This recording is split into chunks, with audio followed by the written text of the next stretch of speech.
Hello everyone, very good evening. स्वागत है आप सभी का आपके अपने चैनल पर और मैं हूं दीपक तिवारी। यूपीएससी ईपीएफओ 2025 जिसका एग्जामिनेशन 30 नवंबर को फिक्स है।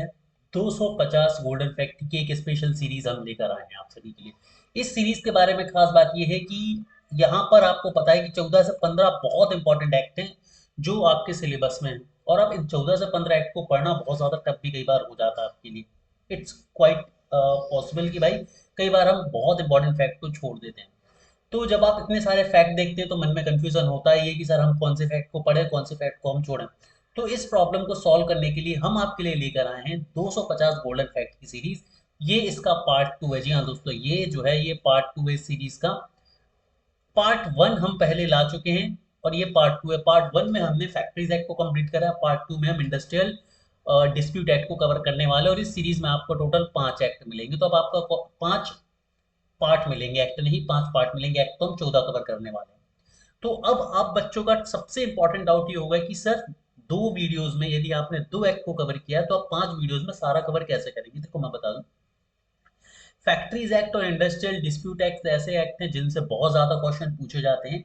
यदि आप प्रीवियस ईयर के पेपर को निकालेंगे, प्रीवियस ईयर के क्वेश्चंस को समझने की कोशिश करेंगे, तो आप ये चेक कर पाएंगे कि सर एक्ट से रिलेटेड क्वेश्चन बहुत आते हैं। और उन एक्ट में भी फैक्ट्रीज एक्ट, डिस्प्यूट एक्ट और ट्रेड यूनियन एक्ट और वेजेस से रिलेटेड आपकी जो दो एक्ट हैं और ग्रेजुएट एक्ट, इन 4-5 एक्ट से क्वेश्चन ज्यादातर आते हैं। तो हम क्या करने वाले हैं, चूंकि फैक्ट ज्यादा थे इसलिए पार्ट वन में हमने सिर्फ फैक्ट्रीज एक्ट को कंप्लीट करा और पार्ट टू में हम सिर्फ इंडस्ट्रियल डिस्प्यूट एक्ट को कवर करने वाले हैं। इसके बाद पार्ट नंबर 3, 4 और 5 जो आएगा, इसमें हर एक पार्ट में 3 से 4 एक्ट आपको मिलने वाले हैं। जी हाँ दोस्तों, 3 से 4 एक्ट हर एक पार्ट में मिलने वाले हैं। और 3 से 4 एक्ट में 10 फैक्ट हर एक एक्ट से आपको मिलेंगे अराउंड। तो 30-40 फैक्ट यहाँ से, 30-40 फैक्ट यहाँ से, 30-40 फैक्ट यहाँ से, ठीक है। अब बेसिकली एक एवरेज ऐसा निकल रहा है कि हर एक क्लास में आपको 50 इंपॉर्टेंट फैक्ट हमारी तरफ से कराया जा रहा है, ठीक है। सो आपको ये समझ लेना है कि यदि आपने सीरीज को कर लिया तो हम सभी को पता है कि 22 से लेके 25 क्वेश्चन हमें देखने को मिलने वाले इस बार industrial relation, labour law, social security से। सोशल सिक्योरिटी में भी क्वेश्चंस अलग से नहीं आएंगे, कोई अलग से सिलेबस नहीं होता है। जो एक्ट हैं उनमें से बहुत सारे एक्ट सोशल सिक्योरिटी के एक्ट और वहीं से क्वेश्चन आते हैं जो सोशल सिक्योरिटी को आपको कवर करते हैं। तो हम बात करें तो 18 से 21 क्वेश्चन जो है वो आपको देखने मिलने वाले हैं केवल और केवल एक्ट से। और हमारी 250 गोल्डन फैक्ट की जो सीरीज होगी इसे कवर करेगी, ठीक है। मैं आपको एक और चीज बता दूं कि हमने अभी इसकी पीडीएफ को पार्ट वन को शेयर कर दिया जो कि बिल्कुल फ्री ऑफ कॉस्ट है। इस क्लास के बाद हमारी जो पूरी पीडीएफ है वो तैयार हो चुकी है। और इस पीडीएफ को हम संडे तक जो है कंप्लीट पीडीएफ को भी अपलोड कर देंगे हमारी एप्लीकेशन पर, तो वहां से आप इसे एक्सेस कर पाएंगे, ठीक है। जिसमें सारे गोल्डन फैक्ट हमारे आ जाएंगे और ये इसके बाद 3 क्लासेस भी आपकी आती रहेंगी, ठीक है। अब बात कर लेते हैं कि भाई ये इंपॉर्टेंट इसलिए क्योंकि ये सारे एक्ट का निचोड़ है, मतलब बहुत मेहनत करके हमने हीरे मोती निकाले हुए हैं। यदि आप एक्ट को देखेंगे तो 60-70 पेज का एक एक्ट होता है। उसमें से 10 या 20 ऐसे पॉइंट निकालना है जो एग्जाम में छप जाएं, ये काम आसान नहीं होता है जब आपके ऊपर बच्चे बहुत सारा भरोसा कर रहे हैं, ठीक है। तो भरोसे से ज्यादा यहाँ पर एक चीज मैं कहना चाहूंगा कि भाई आप लोगों का इस बार बहुत प्यार मिल रहा है हमें। मैं पिछले 3 टेन्योर से आप सभी के लिए पढ़ा रहा हूँ, यानी कि 2020-21 भी हमने पढ़ाया, 23 भी हमने पढ़ाया और अब हम 25 भी पढ़ा रहे हैं। हमारी चीज़ें भी बहुत सही निकल रही हैं भगवान की कृपा से। जो मैं बोलता हूँ, जो मैं बताता हूँ, वो सही निकलता है और आप लोगों को एक अच्छी इन्फॉर्मेशन मिलती है जिससे आप लोग हमारे चैनल पर भरोसा कर पा रहे हैं। तो कहने की तो यहाँ पर एक चीज़ मैं कहना चाहूँगा कि एक अरसे तक मैं अकेला चलता रहा और आज मेरा नाम चल रहा है। तो थैंक यू सो मच आप सभी के लिए कि इस बार आप लोग बहुत प्यार दे रहे हैं, बहुत नए लोग जुड़ रहे हैं और बहुत सारा जो कंटेंट है उसको आप लोग देख रहे हैं। ट्रस्ट मी, ये कंटेंट जब आप एग्जाम में बैठेंगे जहाँ पर लोग सिर्फ एक क्लास फ्री दे रहे हैं और बाकी सारे पेड की एडवर्टीजमेंट कर रहे हैं, हम नॉलेज स्काई और अचीवर्स चैनल के माध्यम से आपके लिए complete free course, video course दे रहे हैं। और सिर्फ हमारे एक पीडीएफ कोर्स चल रहा है जो कि 499 रुपए का है। और जैसे कि मैंने पीडीएफ कोर्स में कहा था कि ये सिर्फ आपकी तरफ से मेरे लिए गुरु दक्षिणा है, तो आप लोग 499 रुपए भर भर के खरीद रहे हैं। और इसमें जो वैल्यू मिल रही है आप सभी बच्चे समझ पा रहे हैं कि 2000-3000 रुपए की वैल्यू जो सिर्फ 499 में दी जा रही है। बहुत सारे बच्चे पूछ रहे थे कि सर ऐसा क्यों, तो उसके पीछे वही रीजन है कि मैं सिर्फ फ्री देना चाहता हूँ, बट कुछ कंडीशंस ऐसी रहती जहाँ पर हम एक्सपेंसेस रहते, जैसे आपके ऑपरेटर की सैलरी होती है, हमारे और भी एक्सपेंसेस होते हैं छोटे मोटे, हमारी जो ऐप चलती है उसके मंथली ईयरली एक्सपेंस होते हैं जो मुझे देने होते हैं। तो उन सभी एक्सपेंसेस को कवर करने के लिए मैंने ये छोटी सी फीस रखी है। फीस कम रहने का रीज़न बिल्कुल भी ये नहीं है कि हमने कंटेंट में कॉम्प्रोमाइज़ करा है। हमारा पीडीएफ कोर्स किसी भी 2000 2500 वाले पीडीएफ कोर्स से बहुत बेहतर है आपको। और वीडियो कोर्स जो आप 5000 का खरीदेंगे, उस वीडियो कोर्स को आप खरीद लीजिए और नॉलेज गाइड के फ्री कोर्स को कंपेयर कर लीजिए। मैं बिल्कुल गारंटीड करता हूँ कि हमारा फ्री कोर्स जो वीडियो कोर्स है वो सफिशियंट है, उनसे बहुत बेहतर है। चलिए, तो स्टार्ट करते हैं हमारी आज की सीरीज को। उससे पहले सभी बच्चे जो नए हैं या जो पुराने भी हैं, ये हमारी प्लेलिस्ट है, इतने सब्जेक्ट हमने कंप्लीट कर लिए हैं या हमारे चल रहे हैं, आप देख पाएंगे। यानी कि कंप्यूटर है, इंडियन पॉलिटी है, मैथ्स रीजनिंग है, हिंदू वोकैब है, इंश्योरेंस है, वन वर्ड सब्सटीट्यूशन है, इंग्लिश है, हिंदी माध्यम में कोर्स है, एक्ट वाइज एमसीक्यूज है, गैजेट रिव्यू सेशंस हैं, एमसीक्यू सीरीज हमारी चल रही है जिसमें प्रैक्टिस सेशन आपको करा रहे हैं, ऑडिट हमने कंप्लीट करा दिया, अकाउंटिंग हमने कंप्लीट करा दिया, इंडस्ट्रियल रिलेशन हमने कंप्लीट करा दिया। मतलब जिन सब्जेक्ट को लोग यूएसपी बनाकर अपने कोर्सेज को सेल कर रहे हैं, हमने वो सारी चीज़ें नॉलेज स्काई पर कंप्लीटली फ्री डाल दी हैं। अब अभी भी आप यदि नहीं पढ़ रहे हैं तो ये आप बहुत बड़ी गलती कर रहे हैं। मैं सभी से बोलूंगा कि बहुत सीरियस होकर नॉलेज का एक कंटेंट को पढ़िए, आपका काम बनेगा, आप जरूर सिलेक्ट होंगे। इसके अलावा ये हमारा पीडीएफ कोर्स है जिसकी मैं बात कर रहा हूँ, ये पहले 599 था, लेकिन हमने इसको अभी 499 में करके रखा है। तो ज़्यादा से ज़्यादा स्टूडेंट जाओ और इसे परचेज कर लो, क्योंकि बहुत कुछ वैल्यूएबल आपको यहाँ पर मिल रहा है। 12 थ्योरी मॉड्यूल्स मिल रहे हैं, सब्जेक्ट वाइज आपको एमसीक्यूज मिलेंगे, 18,000 वन लाइनर्स आपको मिल रहे हैं, जिससे आपकी history, geography, polity, economic, science complete हो जाएगा। फुल लेंथ टेस्ट हमारी तरफ से आपको अवेलेबल कराया जा रहा है और लाइव क्विजेस हम दे रहे हैं। इतना कुछ दे रहे हैं, कुछ और की जरूरत पड़ेगी नहीं। यदि हमारे video course plus PDF course को आपने बढ़िया तरीके से कर लिया तो ट्रस्ट में कुछ और करने की आपको जरूरत ही नहीं पड़ने वाली है। सो अब हम स्टार्ट करते हैं हमारा इंडस्ट्रियल डिस्प्यूट एक्ट 1947। ठीक है, और यहाँ पर अराउंड आपको 30 सुपर इंपॉर्टेंट फैक्ट मिलने वाले हैं। सुपर इंपॉर्टेंट फैक्ट मिलने वाले हैं जो कि गोल्डन फैक्ट हैं। इनको पढ़ लिया मतलब आपने इंडस्ट्रियल डिस्प्यूट एक्ट की जो बहुत डिटेल पीडीएफ है, जो कि 70 पेज की पीडीएफ है, यदि आप गैजेट को पढ़ेंगे तो वो आपकी कंप्लीट यहाँ पर हो जाती है। ठीक है, तो 70 पेज पढ़ना है या ये पढ़ना है, बात बराबर है। ठीक है, चलिए, तो स्टार्ट करते हैं। कंटेंट को मैंने हिंदी इंग्लिश दोनों मीडियम में रखा है, तो जहाँ पर डिटेल्ड थ्योरी है ना, वहाँ पर मैंने हिंदी इंग्लिश दोनों में कन्वर्ट कर दिए। जहाँ पर मैंने छोटी छोटी चीज़ें लिखी हैं, ट्रिक्स लिखी हैं, उनको मैंने हिंदी में नहीं लिखा, उनको मैं बोल दूंगा तो आप लोग नोट कर लीजिएगा। या नोट करने की जरूरत ही नहीं पड़ेगी, आप वैसे ही समझ पाएंगे। तो हिंदी इंग्लिश दोनों में से किसी को समस्या नहीं होगी। तो सबसे पहले यदि हम बात करें इंडस्ट्रियल डिस्प्यूट एक्ट की, तो इंडस्ट्रियल डिस्प्यूट एक्ट में सबसे पहला जो कंसेप्ट आता है वो आता है एवरेज पे का। किसका कंसेप्ट आता है? एवरेज पे का सबसे इंपॉर्टेंट कंसेप्ट जो आता है। तो यदि हम एवरेज पे की बात करें तो एवरेज पे यानी कि जो वेज दी जाती है, जो मजदूरी दी जाती है कर्मचारियों को, वो तो वहां पर एक एवरेज पे का कंसेप्ट आता है। वो इसलिए आता है एवरेज पे का कंसेप्ट क्योंकि इंडस्ट्रियल डिस्प्यूट में जब डिस्प्यूट का सेटलमेंट किया जाता है, जब विवाद का निपटान किया जाता है, तो उसके बाद एक अवार्ड आता है किसी भी कोर्ट की तरफ से। तो उसमें कंपनसेशन की बात करी जाती है। तो जो कंपनसेशन दिया जाता है वो एवरेज पे की टर्म्स में दिया जाता है। तो इसीलिए एवरेज पे आपको समझना जरूरी है। क्यों? क्योंकि जिस कैटेगरी की उसे वेज मिल रहे होते हैं, मजदूरी मिल रही होती है, उसी कैटेगरी में उसका एवरेज पे भी बनता है। तो देखो, एम्प्लॉय जो होते हैं वो तीन तरह के होते हैं। या तो उन्हें मंथली सैलरी मिल रही होती है, यानी कि वो मंथली पेड होते हैं, मासिक वेतन मिलता है। दूसरे होते हैं वीकली पेड, जिन्हें की साप्ताहिक तौर पर वेतन मिलता है। और जो तीसरे होते हैं वो होते हैं डेली वेजेस, जिन्हें दैनिक वेतन मिलता है। जिन्हें क्या मिलता है? दैनिक वेतन मिलता है। तो जो मंथली सैलरी वाले लोग हैं, उनकी पिछले 3 महीने की जो कंप्लीट सैलरी होती है उसका एवरेज एवरेज पे कहलाएगा। ठीक है, तो पिछले 3 कैलेंडर महीनों में जो सैलरी उन्हें मिली होती है वही उनका एवरेज मासिक वेतन कहलाएगा। वीकली पेड के केस में क्या होगा? जिन्हें वीकली पेमेंट मिलता है, उनके पिछले 4 हफ्ते की जो एवरेज सैलरी होगी, पिछले 4 हफ्तों की जो एवरेज सैलरी होगी, वो एवरेज पे बनेगी। वो क्या बनेगी? एवरेज पे बनेगी। वही चीज है कि साप्ताहिक वेतन में क्या होगा? पिछले 4 पूर्ण सप्ताहों में जो उन्हें वेतन मिला होगा उसका औसत औसत पे कहलाएगा। ठीक है, एवरेज पे कहलाएगा। और डेली वेजेस वालों का क्या सिनारियो है कि जिन्हें पिछले 12 दिनों में जो वेतन मिला होगा, सब दैनिक वेतन मिल रहा है, तो पिछले 12 दिनों का जो वेतन मिला होगा, उस वेतन का जो एवरेज होगा वो सर आपका एवरेज पे कहलाएगा। वो क्या कहलाएगा सर? आपका एवरेज पे कहलाएगा। तो क्लियर है? तो अब इस एक चीज को एक बार फिर से बढ़िया तरीके से समझ लो कि कैसे क्या करना है, क्योंकि समझना जरूरी है। यदि चीजें बढ़िया तरीके से आपने समझ ली एक बार, तो फिर आपको किसी तरह की कोई दिक्कत जो है वो नहीं आएगी। तो सबसे पहले 3 तरह की सैलरी दी जा सकती है। मंथली पेड वर्कर्स होते हैं, वीकली पेड वर्कर्स होते हैं और डेली पेड वर्कर्स होते हैं। यानी कि मासिक वेतन पाने वाले लोग होते हैं, साप्ताहिक वेतन पाने वाले लोग होते हैं और दैनिक वेतन पाने वाले लोग होते हैं। तो जो जिनको मंथली सैलरी मिलती है उनकी पिछले 3 महीनों की जो सैलरी होती है उसका एवरेज एवरेज पे कहलाएगा। जिन्हें वीकली सैलरी मिलती है उनके पिछले 4 वीक्स की जो सैलरी का एवरेज होगा, उनके पिछले 4 वीक की सैलरी का जो एवरेज होगा वो एवरेज पे कहलाएगा। और डेली वेजेस के केस में उनके पिछले 12 दिनों का जो एवरेज पे होगा, उनके लास्ट 12 डेज की जो एवरेज पे होगी, उसे हम क्या बोलेंगे, उसे हम एवरेज पे बोलेंगे। तो एवरेज पे कैसे बनेगा ये आपको याद रखना है, इंपॉर्टेंट पॉइंट है। हर एक पॉइंट के सामने इंपॉर्टेंट लिखने की जरूरत नहीं है, क्योंकि इस फैक्ट सीरीज में जो फैक्ट लाए गए ना वो इंपॉर्टेंट ही है।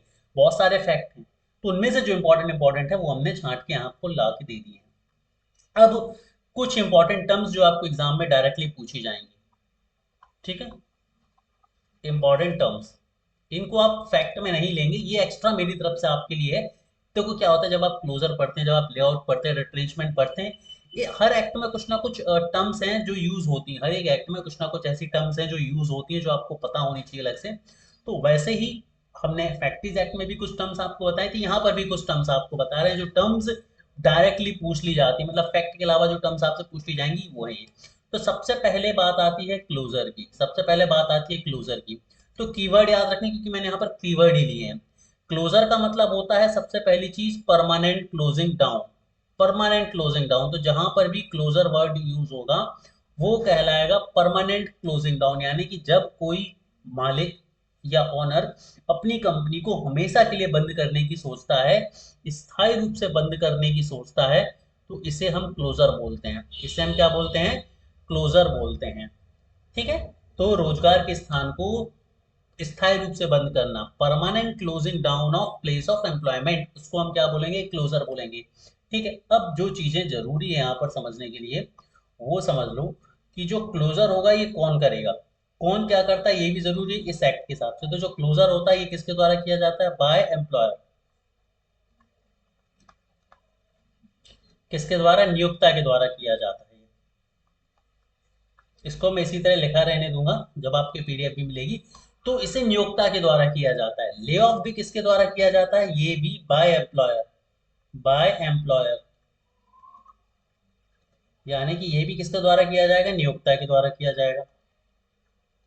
अब सर बात यह थी कि ले ऑफ क्या होता है, तो ले ऑफ का मतलब ये होता है कि जब किसी भी तरह के फेलियर की वजह से कोई भी एम्प्लॉयर, जब किसी फेलियर की वजह से कोई भी एम्प्लॉयर रिफ्यूज कर देता है या लोगों से काम नहीं करा पाता है, तो उस स्थिति को हम क्या कहते हैं, उस स्थिति को हम कहते हैं ले ऑफ। ले ऑफ हमेशा कैसा होता है, टेम्परेरी इन नेचर होता है। कैसा होता है, अस्थायी होता है, हमेशा के लिए नहीं होता है। जैसे कोविड टाइम पर जो है चीजों की बिक्री बंद हो गई थी, ट्रांसपोर्टेशन बंद हो गया था। तो 2-3 महीने के पीरियड के लिए लोगों ने क्या किया था, कंपनियों ने क्या किया था, लोगों को काम से निकाल दिया था। क्यों, क्योंकि वो काम ही नहीं दे पा रहे थे। हो सकता था भाई आवागमन बंद हो गया था, ट्रांसपोर्टेशन बंद हो गया था, तो कोल नहीं आ रहा था, तो जो फैक्ट्रियां थी वो प्रोडक्शन ही नहीं कर पा रही थी। अब प्रोडक्शन जब नहीं कर पा रही थी तो वो बैठा के सैलरी तो दे नहीं सकते, तो वो ले ऑफ कर देते। तो ले ऑफ क्या होता है, टेम्परेरी क्लोजर होता है, ठीक है। ले ऑफ क्या होता है, टेम्परेरी क्लोजर होता है। और उसके पीछे कई सारे कारण होते हैं कि भाई आपको रॉ मटेरियल नहीं मिल रहा है, आपको कोल या पावर नहीं मिल पा रही है, या आपकी मशीनरी में ब्रेक डाउन हो गया, मतलब मशीनरी में टूट फूट हो गई है, मशीनरी खराब हो गई है। तो उस वजह से कुछ समय के लिए जब आप काम नहीं दे पा रहे हैं तो उसे हम ले ऑफ कहेंगे, उसे हम क्या कहेंगे, ले ऑफ कहेंगे। तीसरा होता है लॉकआउट और स्ट्राइक। अब ये सेम चीजें हैं, बट फर्क इतना है कि जो लॉकआउट होता है ये एम्प्लॉयर करता है। कौन करता है, ये एम्प्लॉयर, यानी कि नियोक्ता के द्वारा किया जाता है। और जो स्ट्राइक होता है इसे कौन करते हैं, एम्प्लॉय करते हैं, बाय एम्प्लॉय। ठीक है, यानी कि इसे कौन करता है, इसे कर्मचारी करते हैं, ये कर्मचारियों के द्वारा किया जाता है। तो अब इस एक चीज को समझना है। और दोनों ही नेचर में कैसे होते हैं, ये चीज समझ लो, दोनों ही नेचर में टेम्परेरी होते हैं। कैसे होते हैं, टेम्परेरी होते हैं, कुछ समय के लिए होते हैं। तो जब वर्क को सस्पेंड कर दिया जाता है, किसके द्वारा, एम्प्लॉयर के द्वारा, ठीक है, तो इसे हम बोलते हैं लॉकआउट। और स्ट्राइक क्या बोलते हैं, जब सीजन या वर्क को थोड़ी समय के लिए सस्पेंड कर दिया जाता है, किसके द्वारा, एम्प्लॉयड लोगों के द्वारा, बॉडी ऑफ पर्सन एम्प्लॉयड के द्वारा, यानी कि वर्कमैन के द्वारा, वर्कमैन के द्वारा जब ये कर दिया जाता है तो इसे हम क्या बोलते हैं, स्ट्राइक बोलते हैं। ये बेसिकली इसलिए होता है, दो चीजें होती है, जैसे स्ट्राइक क्यों होती है, क्योंकि मान लीजिए एम्प्लॉयर ने, मालिक ने, नियोक्ता ने कोई बात नहीं मानी, और जो कि कॉमन इंटरेस्ट की बात थी, प्रमोशन को, सैलरी हाइक को लेकर, या काम की परिस्थितियों को लेकर, या किसी और बात को लेकर, तो भाई सभी के सभी लोग क्या हो गए, स्ट्राइक पे चले गए, सभी के सभी लोग क्या हो गए, स्ट्राइक पे चले गए, तो उसे हम क्या बोलेंगे, उसे हम बोलेंगे स्ट्राइक बोलेंगे। लॉकआउट क्या होता है, लॉकआउट क्या होता है कि भाई स्ट्राइक के, मान लीजिए स्ट्राइक के रिएक्शन में कंपनी ने भी क्या बोला कि हम 15 दिन आपसे काम नहीं कराएंगे, तो एक तरह से एम्प्लॉयर स्ट्राइक पे चला गया तो उसको लॉकआउट बोलता है, आप इसको ऐसे समझ लो। लॉकआउट और स्ट्राइक दोनों स्ट्राइक ही हैं, फर्क सिर्फ इतना है कि जब एम्प्लॉय स्ट्राइक करते तो उसको स्ट्राइक कहते हैं, हड़ताल कहते हैं, लेकिन जब एम्प्लॉयर स्ट्राइक करेगा तो उसको हम लॉकआउट कह देंगे। ये कुछ ऐसा आप इसको समझ सकते हैं बेहतर अंडरस्टैंडिंग के लिए। ठीक है, चलो, वेरी गुड। अब यहाँ से आपके फैक्ट शुरू होते हैं। तो सबसे जो पहला फैक्ट है वो है वर्क कमेटी। सबसे पहला जो फैक्ट है वो है वर्क कमेटी। तो यदि हम वर्क कमेटी की बात करें तो वर्क कमेटी सेक्शन किस में दी गई है, सेक्शन 3 में दी गई है। ये मैंने आपको सेक्शन तब भी बताए थे जब डिटेल में मैंने आपको ये इंडस्ट्रियल डिस्प्यूट एक्ट पढ़ाया था। तो जो वर्क कमेटी होती है, ये वर्क कमेटी सेक्शन 3 में दी गई है। वेरी गुड इवनिंग आप सभी को एक बार फिर से।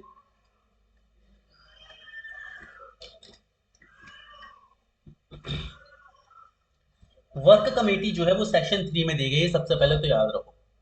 अब वर्क कमेटी कहाँ पर होगी ये हम समझ लेते हैं। वर्क कमेटी के लिए सिनेरियो ये दिया गया है कि एक ऐसी ऑर्गेनाइजेशन, एक ऐसी स्टैब्लिशमेंट जहां पर 100 या 100 से ज़्यादा वर्कर काम करते हैं किसी भी 12 मंथ के पीरियड में, किसी भी प्रीवियस 12 मंथ के पीरियड में यदि 100 या 100 से ज़्यादा वर्कर काम करते हैं तो वहां पर वर्क कमेटी का एस्टैब्लिशमेंट करना अनिवार्य हो जाता है, कंपलसरी हो जाता है। ठीक है, और इसके लिए इंपॉर्टेंट चीज है कि यहाँ पर इक्वल रिप्रेजेंटेशन होता है एम्प्लॉयज का एंड वर्कमैन का।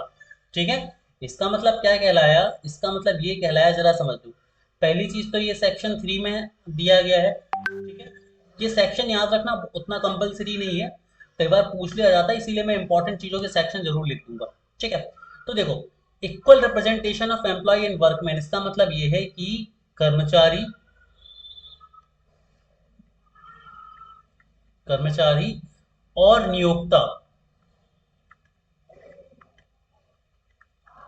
का समान प्रतिनिधित्व होगा, समान प्रतिनिधित्व होगा।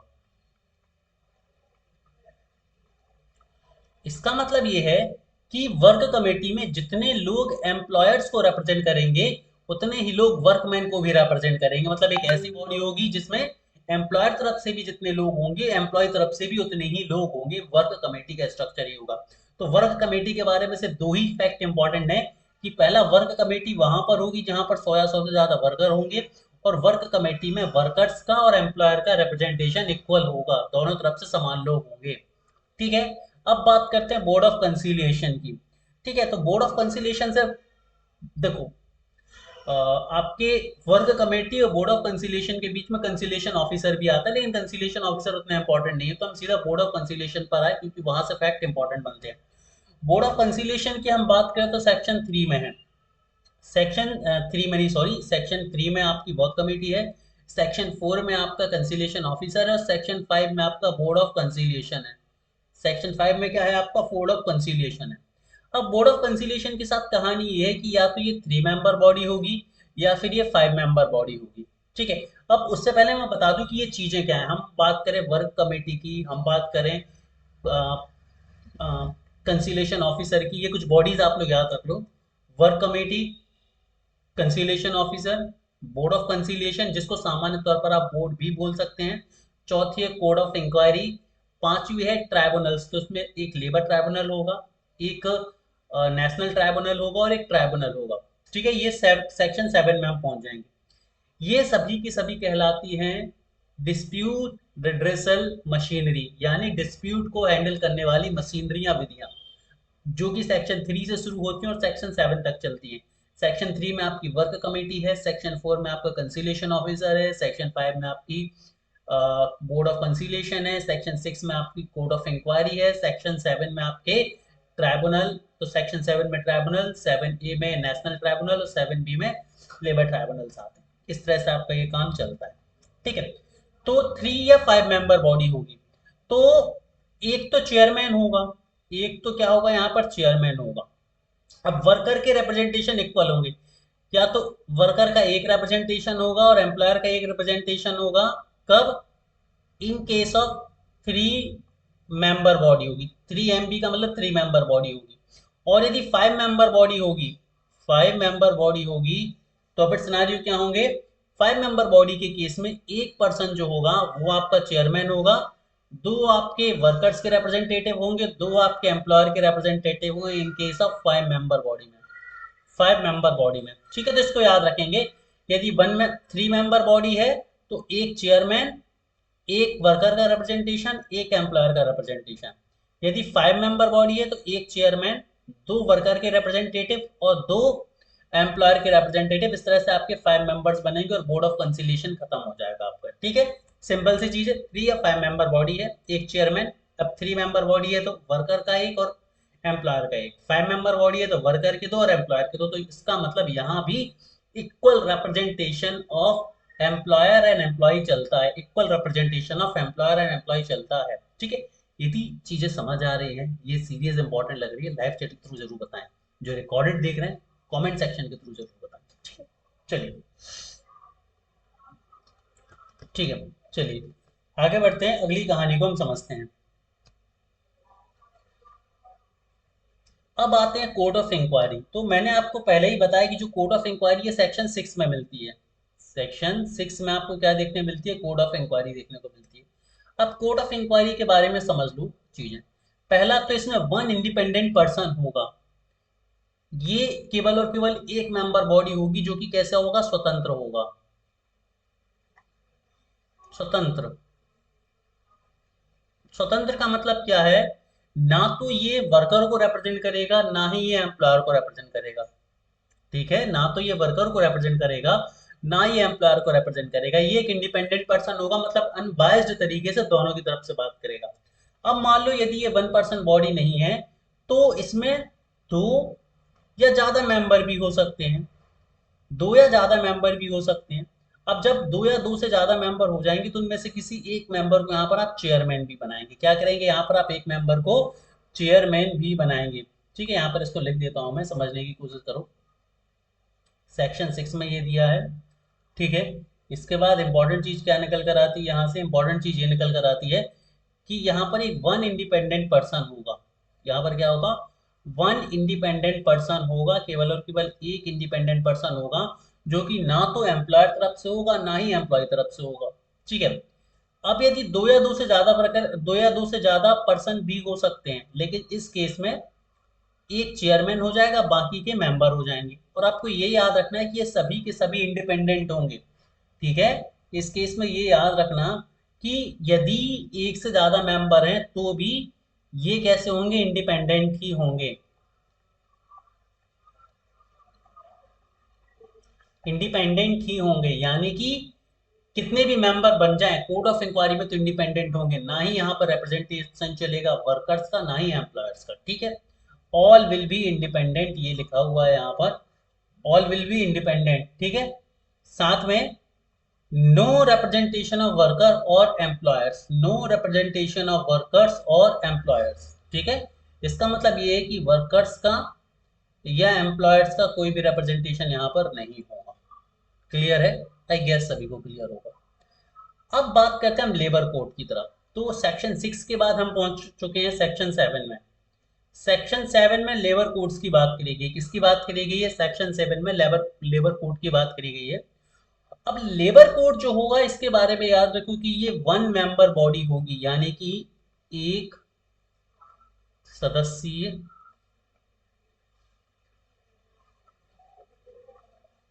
निकाय है। ये एक सदस्यीय निकाय है। कैसा निकाय है ये? एक सदस्यीय निकाय है, यानी कि वन मेंबर बॉडी है ये। अब सर वन मेंबर बॉडी का मतलब क्या है? एक सदस्यीय निकाय का मतलब क्या है? जैसे कि जब आप कोर्ट में जाते हैं तो ऐसा तो होता नहीं कि कोर्ट में कि बहुत सारे जज बैठे हो।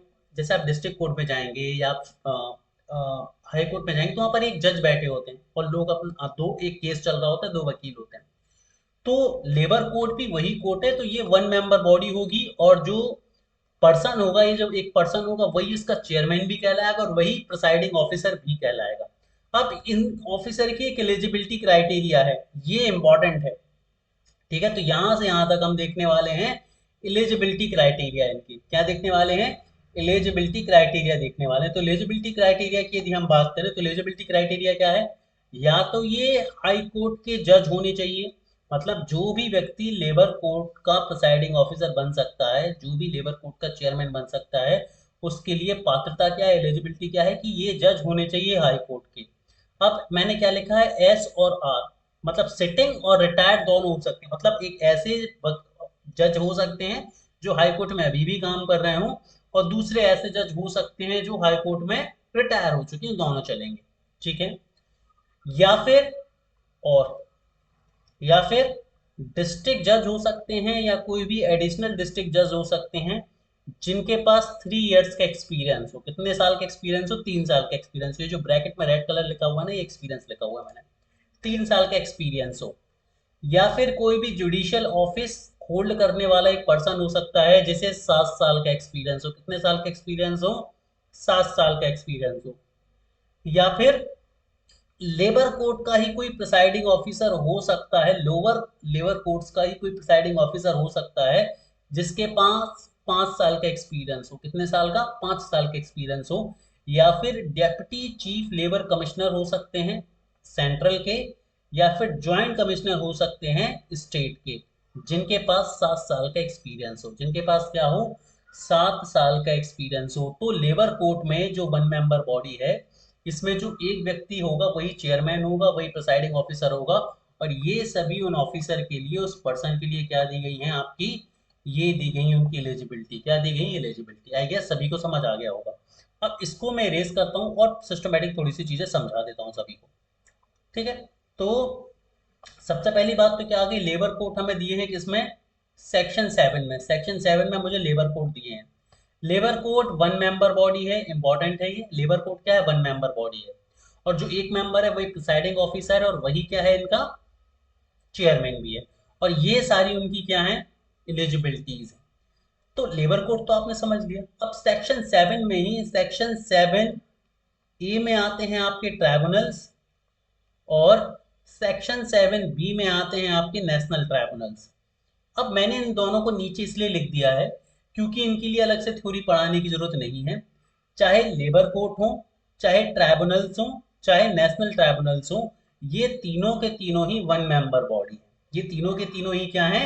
वन मेंबर बॉडी है आपके लिए। पहली चीज तो ये हो जाएगी, तीनों ही क्या है सर? वन मेंबर बॉडी है ये। अब चूंकि जब ये तीनों ही वन मेंबर बॉडी हैं, तो तीनों के लिए जो क्वालिफिकेशन है, जो एलिजिबिलिटी क्राइटेरिया है, वो लगभग सेम है। नेशनल ट्राइब्यूनल में थोड़ा सा डिफरेंट कर दिया, लेकिन हाँ बस इतने ही सिनारियो है, कुछ अलग से सिनारियो नहीं है, तो आपको अलग से दिमाग लगाने की जरूरत यहाँ पर नहीं पड़ने वाली है। तो परेशान किसी भी स्टूडेंट को होना है नहीं। ठीक है, किसी भी स्टूडेंट को यहाँ पर परेशान जो है नहीं होना पड़ेगा अलग से। चलो, तो 7A में ट्राइब्यूनल, 7B में नेशनल ट्राइब्यूनल, 7 में लेबर कोर्ट है, और तीनों की तीनों वन मेंबर बॉडी है, और तीनों की एलिजिबिलिटी यही रही। बस बात खत्म। एक जगह पढ़ लो, बार बार रटना नहीं है। यही चीज है, फैक्ट इसी तरह से लेकर आऊँ मैं सिस्टमेटिक। यदि आप थ्योरी पढ़ेंगे तो आपको लेबर कोड की अलग पढ़ेंगे, ट्राइब्यूनल्स की अलग पढ़ेंगे, नेशनल ट्राइब्यूनल्स की अलग पढ़ेंगे, और कंफ्यूज होंगे। यहाँ पर चीजें शॉर्ट एंड समराइज हो गई 2 मिनट में। अब बात करते हैं डिस्क्वालिफिकेशन। बात क्या करते हैं? डिस्क्वालिफिकेशन। डिस्क्वालिफिकेशन किसकी? प्रिसाइडिंग ऑफिसर की। प्रिसाइडिंग ऑफिसर किसकी? लेबर कोर्ट में, जो कि 7 में देखा, ट्राइब्यूनल जो कि हमने 7A में देखा, और नेशनल ट्राइब्यूनल जो कि हमने 7B में देखा। मतलब यहाँ पर तो हमने एलिजिबिलिटी देख ली कि यदि आप चेयरमैन बन रहे हो तो चेयरमैन बनने के लिए, या वो एक मेंबर बनने के लिए, या प्रिसाइडिंग ऑफिसर बनने के लिए ये सारी एबिलिटी आप में होनी चाहिए, ये सारी की सारी क्वालिटीज आप में होनी चाहिए। लेकिन आप में ऐसी क्या चीज है जो होगी तो आपको प्रिसाइडिंग ऑफिसर के पद से हटा दिया जाएगा, आपको प्रिसाइडिंग ऑफिसर की पोस्ट से रिमूव कर दिया जाएगा? तो ये है, पहला है कि भाई यदि वो एक इंडिपेंडेंट पर्सन नहीं रहा। इंडिपेंडेंट पर्सन का मतलब क्या है कि यदि वो किसी ऑर्गेनाइजेशन से जुड़ा है, मान लीजिए यदि वो लेबर्स की तरफ से जुड़ा है या एम्प्लॉयर की तरफ से जुड़ा है, तो फिर वो इंडिपेंडेंट नहीं कहलाएगा। अनबायस्ड पर्सन नहीं कहलाएगा, तो उस केस में प्रिसाइडिंग ऑफिसर की पोस्ट वो खो देगा, या फिर उनकी उम्र 65 ईयर्स हो जाती है, 65 ईयर्स की एज वो प्राप्त कर लेते हैं। तो यदि अब ये क्वेश्चन घुमा के आपसे पूछ लिया जाए कि प्रिसाइडिंग ऑफिसर के लिए एज कितनी होनी चाहिए या उसके सुपर एन्युएशन की एज कितनी है, तो आपको पता होनी चाहिए 65। क्यों?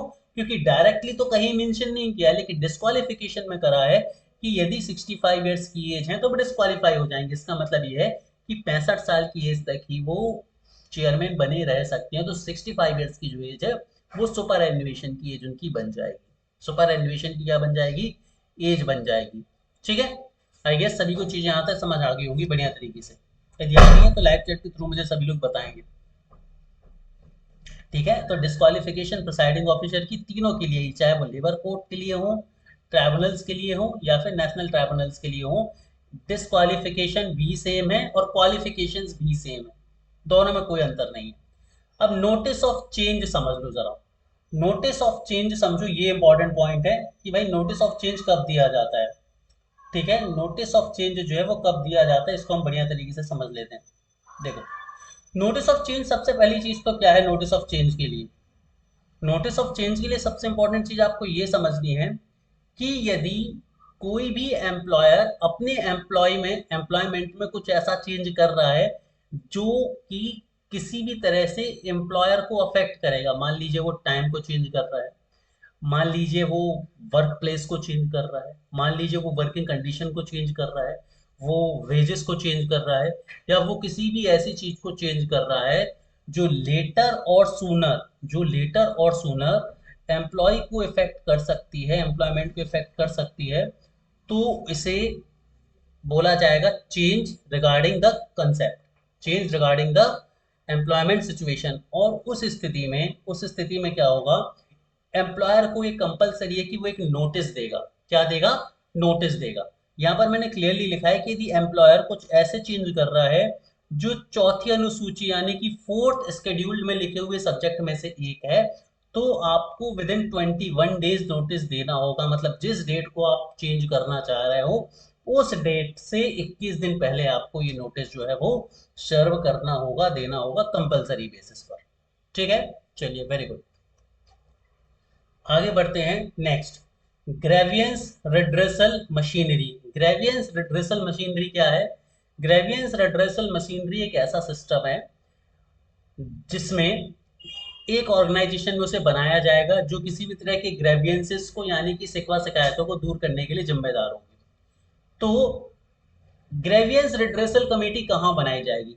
हर एक ऐसी ऑर्गेनाइजेशन, हर एक ऐसी संस्था जहां पर 20 या 20 से ज्यादा वर्कमैन काम करते हैं, जहां पर 20 या 20 से ज्यादा वर्कमैन काम करते हैं, वहां पर ग्रेवियंस रिड्रेसल मशीनरी यानी कि जीआरएम, कई जगह आपको जीआरसी भी लिखा देखने को मिल सकता है, जीआरसी, ग्रेवियंस रिड्रेसल कमेटी भी देखने को लिखा मिल सकता है। ठीक है, तो जो ग्रेवियंस रिड्रेसल कमेटी है या ग्रेवियंस रिड्रेसल मैनेजमेंट मशीनरी है, ये हर उस ऑर्गेनाइजेशन में होनी चाहिए जहां पर 20 या 20 से ज्यादा वर्कर्स उपलब्ध हैं, जहां पर 20 या 20 से ज्यादा वर्कर्स काम करते हैं। ठीक है, अब इसके जो मेंबर्स होंगे उसके बारे में कंडीशन समझ लो कि इसमें अधिकतम 6 मेंबर हो सकते हैं। अधिकतम कितने मेंबर हो सकते हैं? 6 मेंबर हो सकते हैं। और यहां पर एम्प्लॉयर का और वर्कर का रिप्रेजेंटेशन इक्वल होगा, यानी कि यदि इस कमेटी में 2 लोग हैं तो एक एम्प्लॉयर का होगा, एक एम्प्लॉय का होगा। यदि यहाँ पर 4 लोग हैं तो 2 एम्प्लॉयर से होंगे, 2 एम्प्लॉय से होंगे। और यदि यहाँ पर 6 लोग हैं तो 3 एम्प्लॉयर से होंगे और 3 एम्प्लॉय से होंगे। समझ में आ गई ये चीजें? आई गेस सभी बच्चों को समझ आ गई होंगी ये चीजें बढ़िया तरीके से। ठीक है, जो चेयरपर्सन होगा वो अल्टरनेट बेसिस पर सिलेक्ट किया जाएगा, रोटेशन बेसिस पर हर साल। मतलब क्या है कि देखो, क्या है, 6 लोग हैं, अब चेयरमैन कौन होगा?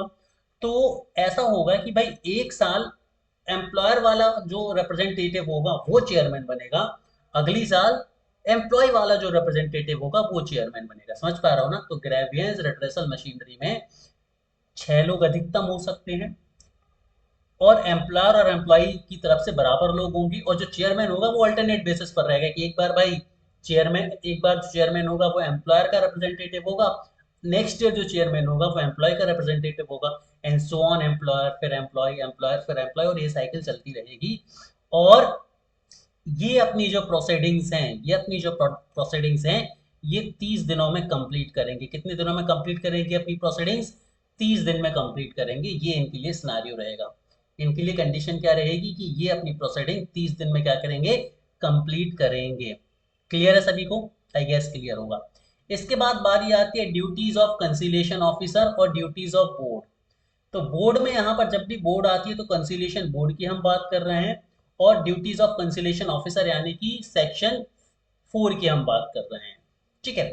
तो देखो इन दोनों की ड्यूटीज सेम है कि भाई डिस्प्यूट से रिलेटेड जो भी डिस्प्यूट होंगे, जो पब्लिक यूटिलिटी सर्विसेज से रिलेटेड होंगे, उनको ये क्या करेंगे? रेड्रेस करेंगे और उनको सुधारने की कोशिश करेंगे, संभालने की कोशिश करेंगे। और ये अपनी रिपोर्ट किसको भेजेंगे? अप्रोप्रिएट गवर्नमेंट को भेजेंगे, यानी कि कंसिलिएशन ऑफिसर्स भी रिपोर्ट भेजेंगे और बोर्ड ऑफ डायरेक्टर्स, सॉरी जो बोर्ड ऑफ कंसिलिएशन है वो भी भेजेंगे। बोर्ड से मतलब बोर्ड ऑफ कंसिलिएशन, ये ध्यान रखना है। अब इंपॉर्टेंट चीज बस इतनी याद रखनी है कि जो कंसिलिएशन ऑफिसर होते हैं ये अपनी रिपोर्ट 14 दिन में भेजते हैं, और जो कंसिलिएशन बोर्ड होता है ये अपनी रिपोर्ट 2 महीने में भेजता है। ठीक है, एक बार फिर से, कंसिलेशन ऑफिसर 14 दिन में अपनी रिपोर्ट भेजते हैं, और जो कंसिलेशन बोर्ड होता है ये 2 महीने में अपनी रिपोर्ट भेजता है। ड्यूटीज ऑफ कोर्ट की हम बात करें, ड्यूटीज ऑफ कोर्ट की हम बात करें, कोर्ट से मतलब है लेबर कोर्ट, ट्राइब्यूनल और नेशनल ट्राइब्यूनल, तीनों चीजों की बात हो रही है। तो यहाँ पर 2 महीने में भेजते हैं। ये भी कब भेजते हैं? अपनी 2 महीने में भेजते हैं। इसको रेज हो गया बाय मिस्टेक, तो याद रखना। अगला है retrenchment and lay off. Retrenchment and lay off इसको समझते हैं हम जल्दी से। ठीक है। रिट्रेंचमेंट एंड ले ऑफ की यदि हम बात करें तो रिट्रेंचमेंट क्या होता है और ले ऑफ क्या होता है? रिट्रेंचमेंट का मतलब ये होता है कि जब नौकरी समाप्त हो किसी भी तरह से, कई सारी चीजें होती हैं। ले ऑफ ये होता है जब जबरदस्ती आपको एम्प्लॉयर हटा रहा है, तब ले ऑफ कहलाता है। ले ऑफ टेम्परेरी भी हो सकता है, परमानेंट भी हो सकता है, लेकिन रिट्रेंचमेंट हमेशा परमानेंट होता है। ठीक है। तो ये जो कंडीशन है ना, ये सारी की सारी ले ऑफ, ये रिट्रेंचमेंट अकेली किसकी है? ये कंडीशन है रिट्रेंचमेंट की, तो इसको समझते हैं, समझो। ले ऑफ के केस में क्या होता है कि भाई कंपनसेशन दिया जाता है। रिट्रेंचमेंट के केस में कंपनसेशन नहीं दिया जाता है, लेकिन ले ऑफ के केस में कंपनसेशन दिया जाता है। ठीक है। तो कंपनसेशन की कंडीशन क्या है कि जहां पर 50 या 50 से ज्यादा वर्कर्स काम करते हैं वहां पर ले ऑफ करने पर कंपनसेशन देना कंपलसरी है। ध्यान से समझना, ले ऑफ में कंपनसेशन दिया जाता है। तो ले ऑफ में कंपनसेशन कब दिया जाएगा? जब 50 या 50 से ज्यादा वर्कर होंगे तो भाई कंपनसेशन दिया जाना जरूरी है। लेकिन जहां पर सीजनल कैरेक्टर है, सीजनल कैरेक्टर का मतलब ऐसी कंपनियां जो सीजनल कंपनियां हैं, वहां पर ले ऑफ पर कंपनसेशन देने की कंडीशन नहीं होती है। ठीक है। जहां पर 50 से ज्यादा वर्कर है वहां पर ले ऑफ पर कंपनसेशन जरूरी है, बट सीजनल में जरूरी नहीं है। कंपनसेशन के रेट्स क्या होंगे ये समझ लो। कंपनसेशन से 45 दिनों का दिया जाएगा, सिर्फ और सिर्फ 45 दिनों का कंपनसेशन दिया जाएगा, और जो कंपनसेशन होगा वो बेसिक पे का 50% होगा। यानी कि यदि किसी की 45 दिन की एक्चुअल सैलरी मान लीजिए 10,000 रुपये बनती है फॉर एग्जाम्पल, तो कंपनसेशन में उसे 45 दिन की जो कंपनसेशन मिलेगा वो 5,000 रुपये मिलेगा। कितना मिलेगा? 5,000 रुपये बस मिलेगा। Not entities to compensation. अब किन कंडीशन में ले ऑफ करने पर भी कंपनसेशन नहीं दिया जाएगा वो समझ लो। यदि कोई एम्प्लॉय रिफ्यूज करता है अल्टरनेटिव एम्प्लॉयमेंट को, मतलब आपको ले ऑफ किया गया और उस ले ऑफ की कंडीशन में आपसे ये बोला कि आपको हम इस काम से तो ले ऑफ कर रहे हैं, लेकिन उसकी जगह हम आपको ये काम दे रहे हैं, ये दूसरा एम्प्लॉयमेंट दे रहे हैं। तो यदि वो वर्कर बोले कि नहीं मुझे ये काम नहीं करना है, तो फिर वो कंपनसेशन के लिए अपील नहीं कर सकेगा, करेगा तो भी रिजेक्ट हो जाएगी। If he does not present himself for work at least once per day, और यदि वो दिन में कम से कम एक बार अपने आप को वर्किंग प्लेस पर अवेलेबल नहीं कराता है, तो भी क्या होगा? तो भी जो है वो उसको कंपनसेशन नहीं दिया जा सकेगा। ठीक है। रिट्रेचमेंट का केस समझ लो कि रिट्रेचमेंट में क्या है। यदि आप किसी को रिट्रेंच कर रहे हो सुपर एन्युएशन के अलावा, सुपर एन्युएशन मतलब क्या होता है? जब वो अपनी रिटायरमेंट एज पे पहुंच जाए और अपने आप रिटायर हो तो उसे सुपर एन्युएशन बोलते हैं। अदरवाइज नॉर्मल रिट्रेचमेंट में आप निकाल रहे हो उसे, तो यदि आप निकाल रहे हो तो 1 महीने का नोटिस देना जरूरी है, साथ में 15 दिन की एवरेज सैलरी आपको देनी पड़ेगी उसको। ठीक है, यदि आप निकाल रहे हो तो। ठीक है। ये रिट्रेंचमेंट के केस में है, सिर्फ इतना ही। ठीक है, वेरी गुड। अब बात करते हैं हम आगे की कहानी की तरफ। कंटिन्यूस सर्विस की कंडीशन समझ लीजिए। कंटिन्यूस सर्विस की कंडीशन क्या होती है? देखो, ये कंटिन्यूस सर्विस दो तरह से कैलकुलेट करी जाती है, या तो एक साल के पीरियड के लिए कैलकुलेट करी जाती है या 6 महीने के पीरियड के लिए कैलकुलेट करी जाती है। तो यदि हम एक साल के पीरियड के लिए कैलकुलेट कर रहे हैं तो दो तरह के लोग होते हैं, जो जमीन के ऊपर काम करते हैं और जो जमीन के नीचे काम करते हैं। जमीन के नीचे का मतलब होता है माइंस में, यानी कि जो लोग खदानों में काम करते हैं। तो जो लोग खदानों में काम करते हैं, यदि वो एक साल में 190 दिन काम करेंगे तो उनकी सर्विस को कंटिन्यूस सर्विस माना जाएगा। ठीक है। तो जो जमीन के नीचे काम कर रहे हैं, तो एक साल में यदि वो 190 दिन काम कर लेते हैं तो उनकी जो सर्विस है वो कंटिन्यूस सर्विस मानी जाएगी। जमीन के ऊपर काम करने वाली हर एक कैटेगरी में 240 दिन काम करने पर, एक एक साल में 240 दिन यदि वो काम करते हैं तो उसे हम क्या मानेंगे, कंटिन्यूस सर्विस मानेंगे। क्या मानेंगे उसे हम, कंटिन्यूस सर्विस मानेंगे। 6 मंथ के पीरियड में देखो, एक साल का हाफ हो गया 6 मंथ, तो यहाँ पर 190 दिन का हाफ हो गया 95, 120 दिन का हाफ हो गया, सॉरी 240 दिन का हाफ हो गया 120 दिन। कंटिन्यूस सर्विस क्या होती है, कंटिन्यूस सर्विस मतलब ये मानी जाती है कि यदि आपने एक साल में कंटिन्यूस सर्विस कर ली तो जो भी बेनिफिट मिलते हैं फिर आपको मिलते रहेंगे, इसको ही हम कंटिन्यूस सर्विस बोलते हैं। तो एक साल में 190 दिन ग्राउंड के नीचे, 240 दिन ग्राउंड के ऊपर, 6 महीने में 190 का आधा 95 दिन ग्राउंड के नीचे, और 240 का आधा 120 दिन ग्राउंड के ऊपर वाली चीजों में। ठीक है, चलिए वेरी गुड। आगे बढ़ते हैं, हम क्लोजर की बात करते हैं। क्लोजर क्या होता है समझिए। क्लोजर का मतलब होता है परमानेंट क्लोजर ऑफ वर्क, कम वर्क को पूरी तरह से बंद कर देना। और ये कौन करता है, एम्प्लॉयर करता है। कौन करता है सर, एम्प्लॉयर करता है। ठीक है, एम्प्लॉयर करता है। तो यदि कोई भी एम्प्लॉयर अपनी कंपनी को बंद करने वाला है तो उसे 60 दिन का पहले नोटिस देना पड़ेगा। मतलब जिस डेट को आप सोच रहे हो कि मैं कंपनी बंद करूंगा या ये काम बंद करूंगा, उसके 60 दिन पहले, यानी कि 2 महीने पहले। तो ये भी याद रखना है, 60 दिन या 2 मंथ, कुछ भी लिखा हो, 60 दिन का पीरियड लिखा हो या 2 महीने का पीरियड लिखा हो, बात एक ही है। ठीक है। और ये कब देना पड़ेगा, जब 50 से ज्यादा वर्कर काम कर रहे हो। यदि 50 से कम वर्कर हैं तो 60 दिन का जो नोटिस पीरियड है वो जरूरी नहीं है, नोटिस देना जरूरी नहीं है। लेकिन आप एक ऐसी कंपनी है जहां पर 50 से ज्यादा लोग काम कर रहे हैं, तो यदि आप अपनी कंपनी को बंद करना चाह रहे हैं तो 60 दिन पहले आपको नोटिस देना पड़ेगा। अगले क्लॉज की तरफ हम चलते हैं, और पेनाल्टीज, और पेनाल्टीज के बाद हमारी क्लास जो होगी वो खत्म होगी। ठीक है। तो पेनाल्टीज समझो। पेनल्टी सिर्फ याद करनी है। तो सबसे पहला केस है पेनाल्टी ले ऑफ रिट्रिचमेंट के केस में, जब आप जो है वो प्रीवियस परमिशन नहीं ले। मतलब यदि आप ले ऑफ कर रहे हैं और यदि आप रिट्रेंचमेंट कर रहे हैं तो आपको चीफ इंस्पेक्टर से परमिशन लेनी पड़ती है। अब मान लो आपने परमिशन नहीं ली और ले ऑफ या रिट्रेंचमेंट कर दिया, तो उस केस में मैंने देखो सिस्टमेटिक जमा है, इम्प्रिजनमेंट और फाइन लिखी हुई कितनी होगी। तो यदि आप ध्यान से समझना, इंपॉर्टेंट तरीके से, यदि आप बिना परमिशन के ले ऑफ या रिट्रेंचमेंट कर देते हैं तो आपको 1 महीने की जेल हो सकती है। इम्प्रिजनमेंट 1 मंथ का, इम्प्रिजनमेंट यानी कि जेल, इम्प्रिजनमेंट यानी कि जेल, हिंदी में एक बार बता देता हूँ, फाइन यानी कि अर्थदंड। आप लोग अब समझते जाएंगे। तो जो इम्प्रिजनमेंट है वो 1 महीने तक का हो सकता है, और जो फाइन है वो 1,000 रुपए तक की हो सकती है। ठीक है। पेनल्टी फॉर क्लोजर, यदि आप क्लोज कर देते हैं, क्लोजर कब कर देते हैं, without giving the 60 days notice. अभी हमने पहले पढ़ा था ना कि 60 डेज का नोटिस देना है। आपने नोटिस दिए बिना क्लोज कर दी कंपनी, तो भाई आपको जो पनिशमेंट होगी वो 6 महीने की तक की जेल हो सकती है, या 5,000 रुपए तक का फाइन हो सकता है। और सब में बोथ लगा लेना, दोनों भी हो सकते हैं। ठीक है, बोथ सब में लगा हुआ है। ठीक है, मैं लिख ही देता हूँ, नहीं तो आप लोग नहीं लिखोगे। बोथ, या तो 1 महीने की जेल और 1,000 रुपए का फाइन बिना परमिशन के रिट्रेंच और ले ऑफ करने पे। बिना नोटिस दिए दिए आप क्लोजर करेंगे तो 6 महीने की जेल हो सकती है और 5,000 रुपए तक का फाइन हो सकता है। और उसके बाद ये चीज रिपीट होती रहेगी तो 2,000 रुपए का फाइन पर डे के हिसाब से लगता रहेगा, यदि आप ये चीजें रिपीट करेंगे तो। अनफेयर लेबर प्रैक्टिसेस यदि करी जाती हैं, अनफेयर लेबर प्रैक्टिसेस हमने देखी हैं, शेड्यूल 4 में दिया भी है। ठीक है। तो अनफेयर लेबर प्रैक्टिस यदि करी जाती है तो 6 महीने की जेल हो सकती है और 1,000 रुपए तक का फाइन लग सकता है। 6 महीने की जेल और 1,000 रुपए तक का क्या लग सकता है, फाइन लग सकता है।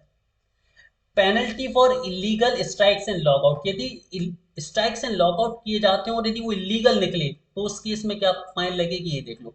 तो स्ट्राइक के केस में अलग दी है और लॉकआउट के केस में अलग दी है। ठीक है।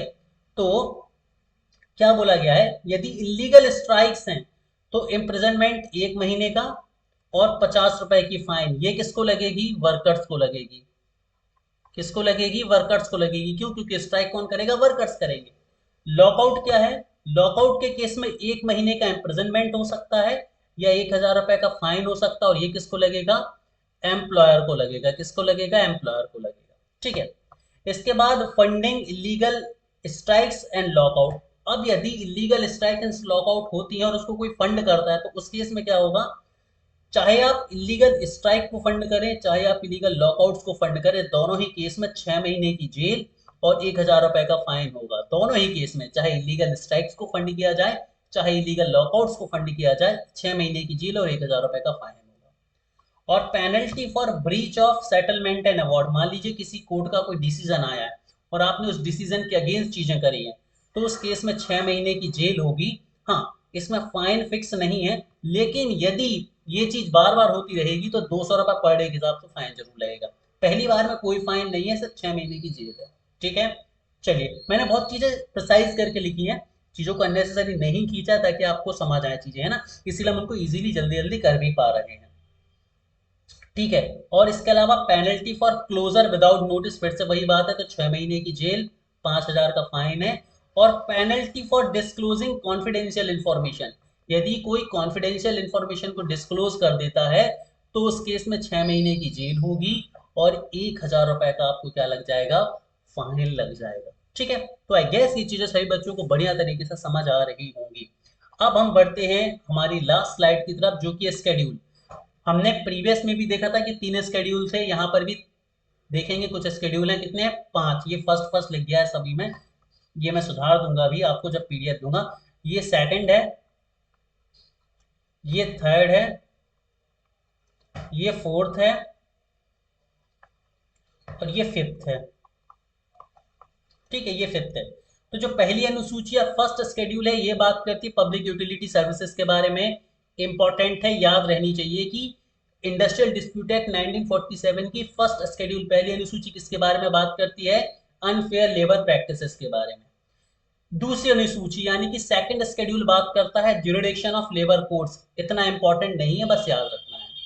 तीसरी अनुसूची यानी कि जो थर्ड शेड्यूल है, ये बात करता है ज्यूरिडिक्शन ऑफ इंडस्ट्रियल ट्राइब्यूनल्स। ये भी इतना इंपॉर्टेंट नहीं है।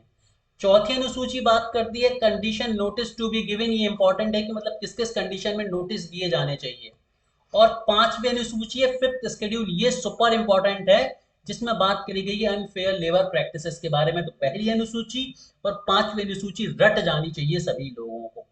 ठीक है गाइज। तो आई गेस सभी लोगों को चीजें समझ आ गई होंगी। ये क्लास भी उतनी इंपॉर्टेंट और फ्रूटफुल होगी जितनी बाकी की सारी रही है। ठीक है। कोई भी डाउट है तो आप लोग कमेंट सेक्शन में, लाइव चैट सेक्शन में मुझे बता सकते हैं। इस क्लास की पीडीएफ भी आपको संडे तक मिल जाएगी। तब तक पढ़ते रहिए, आगे बढ़ते रहिए। Have a great day everyone. Bye bye, good night.